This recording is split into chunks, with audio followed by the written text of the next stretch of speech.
Bismillahirrahmanirrahim. I am Amirul Hasan Advocate and you are watching the Legal Thought Academy.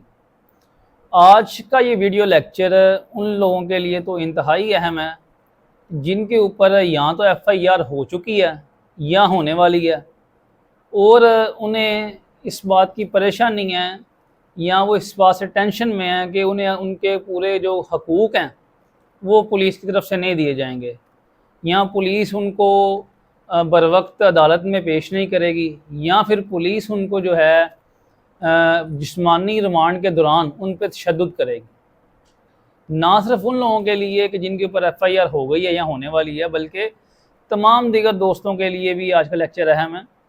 उसकी वजह यह है कि कानून की लाइल्मी ये बतौर खुद ही एक बहुत बड़ी सज़ा है। ये अपने आप में एक बहुत बड़ी सज़ा है कि आपको कानून का इल्म नहीं है। और मैं ये कहूँगा कि कानून का इल्म होने के लिए आपको वकील का होना ज़रूरी नहीं है। ज़रूरी नहीं कि आप वकील हों तो फिर ही आपको कानून की इन्फॉर्मेशन हो, बल्कि ये हर शहरी को चाहिए कि उसको अपने मुल्क के कानून का पता हो ताकि वो अपने हकूक़ जो हैं वो ले सके अदालतों से भी और हुकूमत से भी। अगर हमें कानून का नहीं पता होगा, अपने हकूक़ का नहीं पता होगा, तो हम कैसे फिर यहाँ पे सर उठा के जी सकेंगे और अपने हकूक़ ले सकेंगे। तो ये मेरी तरफ से एक काविश है, जुस्तजू है, ताकि आप तक कानून की मुकम्मल इन्फॉर्मेशन पहुंचाई जाए। बहरहाल आते हैं आज के मौजू की तरफ। तो मौजू आपने सुन ही लिया कि FIR हो गई है या होने वाली है, तो उसके बाद फिर आपको आपके कानूनी हकूक़ से आगाही होगी इंशाल्लाह। तो इसमें अब FIR हो गई और मुलज़म को गिरफ़्तार कर लिया पुलिस ने। अब जब पुलिस मुलज़म को गिरफ़्तार करती है और गिरफ़्तार करके थाने में ले कर आती है, तो आपने ये बात ज़हन में रखनी है कि थाने में एक रजिस्टर होता है। रजिस्टर नंबर 2 उसे कहते हैं और उसे उर्दू में रोज़नामचा वाक़याती भी कहते हैं। इंग्लिश में उसे डेली डायरी भी कहते हैं, पुलिस स्टेशन डायरी भी कहते हैं और स्टेशन डायरी भी कहते हैं। ये सारे एक ही रजिस्टर के नाम हैं और इस रजिस्टर की बड़ी अहमियत है। थाने के अंदर जो भी कुछ होता है, कोई बंदा कोई आ रहा है, कोई जा रहा है, कोई गिरफ़्तार होकर आ रहा है, कोई छूट के थाने से बाहर जा रहा है, कोई पुलिस ऑफिसर कौन सा थाने में आ रहा है, कौन सा थाने से जा रहा है, थाने के अंदर होने वाले तमाम इवेंट्स इस पुलिस स्टेशन के इस रजिस्टर में दर्ज होते हैं। अब जब भी कोई बंदा गिरफ़्तार होकर थाने आता है तो उसकी जो गिरफ़्तारी है उसकी एंट्री इस रजिस्टर में की जाती है कि ये फ़लाँ नाम का मुलज़म फ़लाँ केस के अंदर इतने वक्त में गिरफ़्तार होकर अब इस टाइम थाने में बंद है। तो ये एंट्री बड़ी ज़रूरी है। अगर ये एंट्री नहीं की गई और उसे ला के वैसे ही बंद कर दिया गया है तो ये एक अनलॉफुल डिटेंशन है और कानून में इसकी जो प्रॉपर वर्डिंग है वो है रॉन्गफुल कन्फाइनमेंट, कि ये रॉन्गफुल कन्फाइनमेंट है और रॉन्गफुल कन्फाइनमेंट एक जुर्म है जिसमें पुलिस वालों को कैद की सज़ा भी हो सकती है। क्योंकि जब तक वो एंट्री नहीं की जाएगी उस रजिस्टर में तब तक उसकी गिरफ़्तारी गवर्नमेंट रिकॉर्ड में नहीं आई। वो ऐसे ही है जैसे कि उसे प्राइवेट पर्सन जो है वो उठा के कहीं पे भी ले गया अगवा करके। वो गवर्नमेंट रिकॉर्ड में आएगी तो पता चलेगा जी अब ये कानूनी तौर पे गवर्नमेंट के अब फ़लाँ पुलिस स्टेशन के अंडर ये कस्टडी में मौजूद है। अगर उसकी एंट्री ही नहीं हो गई वो तो फिर एक आर्बिट्रेरी एक्ट हो गया, अपनी मनमानी हो गई कि जैसे मर्जी पुलिस जैसे मर्जी जो मर्जी कर ले। इस तरह नहीं है कानून। कानून में बड़ा चेक एंड बैलेंस है।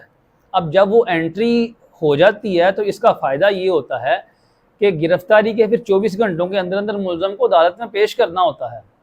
अगर तो 24 घंटों के अंदर अंदर तफ्तीश मुकम्मल हो जाए, तफ्तीश अगर अब मुकम्मल हो जाती है तो वेल एंड गुड, वो अदालत में पुलिस पेश करती है मुलज़म को और अदालत को कहती है जी हमारी तफ्तीश मुकम्मल हो गई है, इसको आप जुडिशल कर दें और हम चलान पेश कर देते हैं।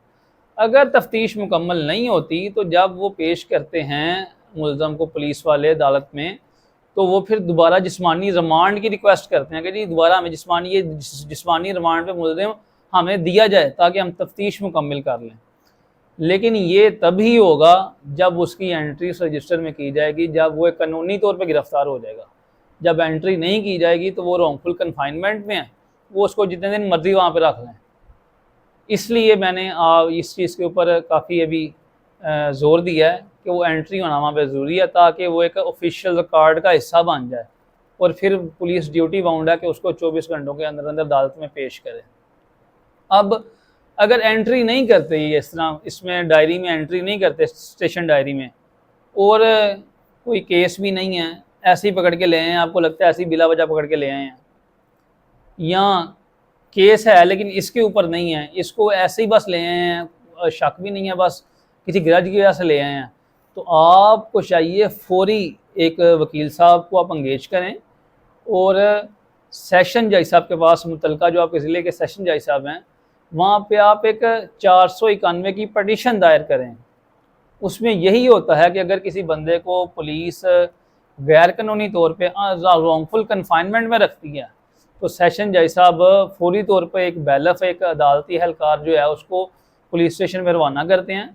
वो जो अदालती एहलकार है, वो जो बैलफ है, वो फिर थाने में जाके देखता है कि क्या ये बंदा वाकई थाने में मौजूद है, और फौरी तौर पे जो स्टेशन डायरी है जिसका मैं अभी जिक्र कर रहा हूँ, उस रजिस्टर को फौरी तौर पे चेक करता है कि आया इसकी एंट्री यहाँ पे है कि नहीं है। तो अगर एंट्री ना हो तो वो सारी रिपोर्ट तैयार करके उस मुलज़म को लेकर अदालत में पेश कर देता है, और फिर जज साहब वहाँ पे उस बंदे को, उस मुलज़म को बरी कर देते हैं कि जी ये तो रॉन्गफुल कन्फाइनमेंट में था, इसकी तो गिरफ्तारी है ही नहीं, इसको तो ऐसी बस पकड़ के उन्होंने बंद कर दिया। और ना सिर्फ उसको छोड़ देते हैं, बल्कि वो जो डेलिंक्वेंट पुलिस ऑफिसर्स होते हैं, जो जिन पुलिस ऑफिसर ने ये इलीगल एक्ट किया होता है, उनके खिलाफ पर्चे का भी आर्डर जारी कर सकते हैं सेशन जज साहब। तो ये तो होगी पहली बात कि जब भी गिरफ्तार किया जाए उस स्टेशन डायरी में उसकी एंट्री की जाएगी। एंट्री करने के बाद वो फिर एक ऐसे ही है जैसे वो एक कानूनी तौर पे गिरफ्तार किया गया। एंट्री नहीं होगी तो वो रॉन्गफुल कन्फाइनमेंट होगी, और अगर एंट्री कर दी है तो फिर गिरफ्तारी के 24 घंटों के अंदर अंदर उन्होंने, पुलिस वालों ने मुलज़म को मजिस्ट्रेट के सामने पेश करना है। अब मुलज़िम को मजिस्ट्रेट के सामने पेश कर दिया तो मुलज़म को दूसरे नंबर पे सबसे पहले ये चाहिए कि वो डिस्चार्ज होने की कोशिश करे, जज साहब से रिक्वेस्ट करे कि जी मैं तो इस केस में इन्वॉल्व ही नहीं, मेरा तो दूर दूर तक ताल्लुक़ नहीं, ये तो मुझे पता नहीं किस बुनियाद पे ले आए हैं। आपके पास अब जो भी राउंड है, फॉर एग्ज़ाम्पल अब ये कह सकते हैं कि जब ये वक़ूआ हुआ, ये वक़ूआ फॉर एग्ज़ाम्पल अगर लाहौर में हुआ है, आप कह सकते हैं मैं तो जी उस वक़्त कराची में था, तो मैं कैसे इस वक़ूए में इन्वॉल्व हो सकता हूँ। आप उसकी एविडेंस जज साहब के सामने रखें उस वक़्त जब वो पेश करें रिमांड के लिए। तो इस तरह आप सबसे पहले कोशिश करें कि जज साहब आपके डिस्चार्ज की के आर्डर जारी कर दें, आप मौके पे रिलीज़ हो जाएंगे। अगर ये नहीं हो सकता, आपके कुछ थोड़ी बहुत तो आपके खिलाफ एविडेंस है, तो फिर आप ये कोशिश करें कि आपका जिस्मानी रिमांड ना दिया जाए, आप जुडिशियल कस्टडी में आपको जेल भेज दिया जाए। अगर वो भी पॉसिबल नहीं तो फिर आप का वो जज साहब जिस्मानी रिमांड देंगे पुलिस को, ताकि इन्वेस्टिगेशन हो सके, कुछ रिकवरी होनी है तो रिकवरी हो सके। लेकिन इसमें आपने ये रिक्वेस्ट करनी है कि कम से कम दिनों का रिमांड दिया जाए, इकट्ठा ही ज़्यादा दिनों का रिमांड ना दे दिया जाए। तो उसमें जज साहब भी वैसे जो हमारे हाई कोर्ट के रूल्स एंड आर्डर है उसमें वॉल्यूम 3 है, उसमें जज साहब को भी वैसे ड्यूटी बाउंड किया गया है कि वो एज़ शॉर्ट एज़ पॉसिबल जो है ना वो दिनों का फिजिकल रिमांड देंगे। लेकिन आप भी इसमें रिक्वेस्ट कर सकते हैं कि जी 1 दिन का रिमांड दे दिया जाए, 2 दिनों का रिमांड दे दिया जाए, मतलब कम से कम दिनों का रिमांड दिया जाए, ज़्यादा दिनों का रिमांड ना दिया जाए, ताकि वो उसको मिस यूज़ ना करें, आप पे टॉर्चर ना करें। उनको थोड़े दिनों का रिमांड होगा तो पुलिस वालों को भी पता होगा कि अगर 1 दिन का रिमांड है, अगर हमने इस पर तशद्दुद किया तो अगले दिन इसने पेश होना जज साहब के सामने, ये बता देगा, और ना सिर्फ बताएगा बल्कि इसके जिस्म पे जो निशानात होंगे वो वाज़ेह रहेंगे, 1 दिन में ख़त्म तो नहीं हो जाते। तो इस तरह से पुलिस वाले भी पकड़े जाते हैं। तो कोशिश करें कि कम से कम दिनों का रिमांड हो। नंबर 2 बात ये होगी। नंबर 3 बात अब ये है कि अब जब पुलिस वाले आपको जिस्मानी रिमांड पे लेके जाते हैं थाने में, तो आपको आमतौर पे ये खदशा होता है कि पुलिस वाले जो है आप पे तशद्दुद करेंगे, आपको टॉर्चर करेंगे आप पे। ये बात समझ लें आप कि जिस्मानी रिमांड का हरगिज़ ये मतलब नहीं कि जी जिस्मानी रिमांड पे अब हमने इसको छितर लगाने हैं या इसको बंदे को मारना है, इसको टॉर्चर करना है। जिस्मानी रिमांड का मतलब सिर्फ ये है कि जो एक्यूज पर्सन है, जो मुलज़म है, उसकी बॉडी, जिस्म पुलिस के हवाले कर दिया जाए कि जी ये अब आपके पास रहेगा, इससे आप तफ्तीश करें, ना कि इस पर तशद्दुद करें। तशद्दुद करना ना सिर्फ गैर कानूनी है, ये गैर आइनी अमल है।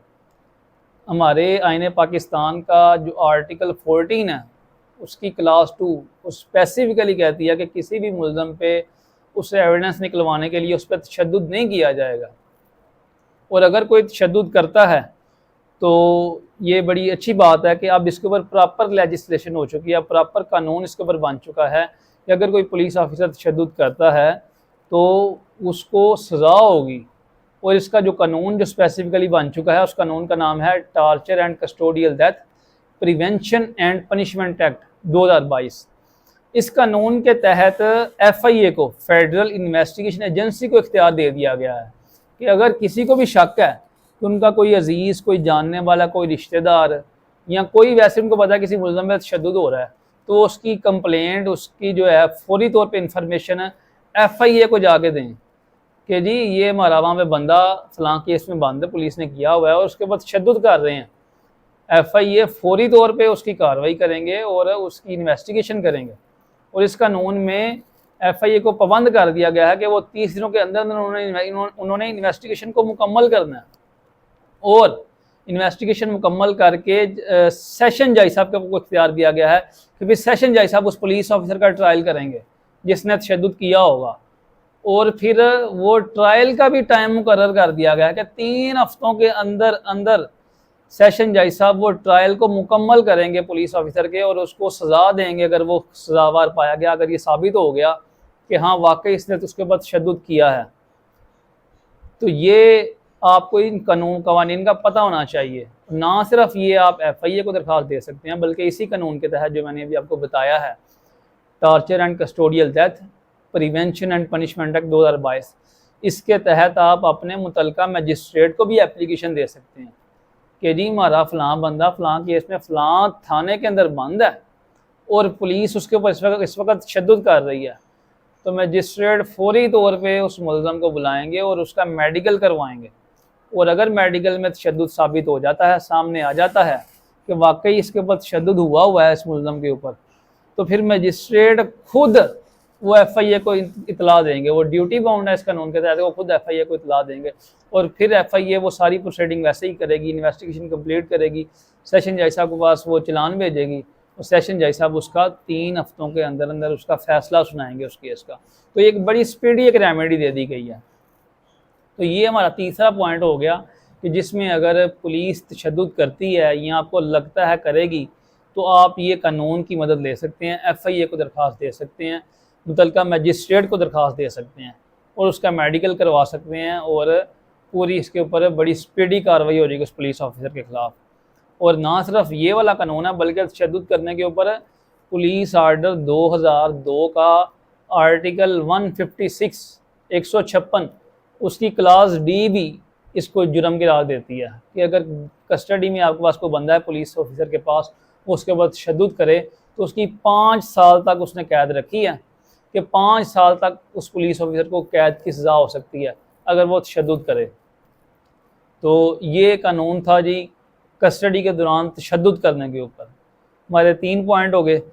चौथा हमारा पॉइंट ये है कि जो अब जिस्मानी रिमांड जज साहब ने दिया है पुलिस को, वो जिस्मानी रिमांड ऐसे ही नहीं जज साहब ने दे देना। जज साहब ने पूरा केस देखना होता है, क्या है जिस्मानी रिमांड देना भी चाहिए कि नहीं देना चाहिए। और पुलिस इसमें सिर्फ आगे बात कर दे कि जी हमने तफ्तीश करनी है और सिर्फ तफ्तीश के लिए हमें चाहिए, नहीं, ये सिर्फ और सिर्फ ये ग्राउंड काफ़ी नहीं है। तफ्तीश क्या करनी है भाई, बताओ, जज साहब को बताना पड़ेगा।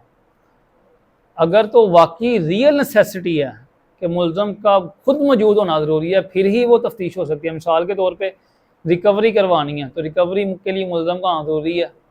मिसाल के तौर पे कुछ फिंगरप्रिंट्स कुछ मैच करवाने हैं, या कुछ ऐसी वजह है कि जिसके लिए मुल्ज़म का मौजूद होना ज़रूरी है, उसके बगैर वो काम हो ही नहीं सकता, तो सिर्फ ऐसी सूरत हाल में उसका जिस्मानी रिमांड दिया जाएगा।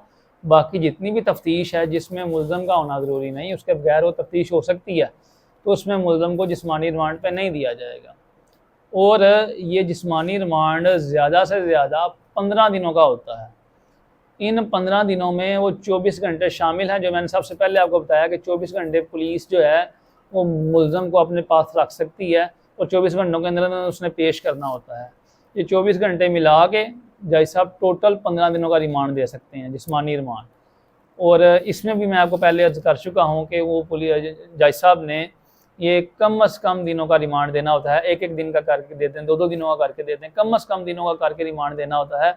और फिर मैक्सिमम ऐसे एक ये सारे दिन अगर हम जमा करें तो ज़्यादा से ज़्यादा ये 15 दिन बनने चाहिए, इससे ज़्यादा जज साहब जिस्मानी रिमांड नहीं दे सकते। अब 5वें नंबर पे ये है कि अब अगर 15 दिन पूरे हो गए जिस्मानी रिमांड के तो फिर भी तफ्तीश मुकम्मल नहीं हुई, फिर मुलज़म का क्या हक़ है? फिर मुलज़म को जुडिशल रिमांड पे जेल भेज दिया जाएगा। फिर मुलज़म को जिस्मानी रिमांड पे दोबारा पुलिस के हवाले नहीं किया जाएगा, क्योंकि मैं अभी बता चुका हूँ आपको कि ये ज़्यादा से ज़्यादा 15 दिनों का हो सकता है। फिर मुलज़म जेल में रहेगा और पुलिस ने जो भी इन्वेस्टिगेशन करनी है वो करती रहेगी खुद ही। और फिर पुलिस जो है, अगर उसने पुलिस को आप चाहिए हो किसी काम के लिए, बाहर आपको लेके जाना है, तो फिर पुलिस मजिस्ट्रेट को एप्लीकेशन देगी कि जी हमें ये फ़लाँ मकसद के लिए ये मुलज़म चाहिए सिर्फ इस काम के लिए, और वो काम पूरा होता ही दोबारा फिर पुलिस ने आपको जेल में ही वापस करना होता है। तो ये जी अगला पॉइंट आपका यही था कि वो पुलिस ने का जब जिस्मानी रिमांड का टाइम मुकम्मल हो जाए तो जज साहब ने आपको जुडिशल रिमांड पे भेज देना होता है, फिर दोबारा और जिस्मानी रिमांड आपका नहीं लिया जा सकता। और जब आपका जुडिशल रिमांड हो पे आप चले जाते हैं, फिर मुलज़म बेल भी अप्लाई कर सकता है, वो ज़मानत दायर करे। वो अगर उसका केस बनता हुआ ज़मानत का, जज साहब उसको ज़मानत पे रिहा कर देंगे। और फिर मीनवाइल जब इन्वेस्टिगेशन कंप्लीट हो जाती है या भी इन्वेस्टिगेशन कंप्लीट नहीं भी हुई तो एक इंटरम चलान पुलिस वाले पेश कर देते हैं कोर्ट में, और इन्वेस्टिगेशन कंप्लीट होने के बाद एक फ़ाइनल रिपोर्ट, फ़ाइनल चलान पेश करते हैं। तो जज साहब को पूरा इख्तियार है, बेशक वो उस इंटरम रिपोर्ट पे उसका ट्रायल का आगाज़ कर दें, और बेशक वो कहें कि नहीं जी अभी इसका इंटरम रिपोर्ट पे, इंटरम चलान पे ट्रायल नहीं करना चाहिए, जब मुकम्मल फ़ाइनल रिपोर्ट आएगी फिर इसका ट्रायल करना चाहिए। फिर जज साहब उसकी फ़ाइनल रिपोर्ट आने पे उसका ट्रायल स्टार्ट कर देंगे, और ट्रायल के बाद फिर मुलज़म यहाँ बरी हो जाएगा तो यहाँ उसको सज़ा हो जाएगी। उम्मीद है आपको आज के लेक्चर से काफ़ी इन्फॉर्मेशन मिली होगी। दुआ में याद रखिए। Thank you very much. अस्सलामु अलैकुम व रहमतुल्लाह।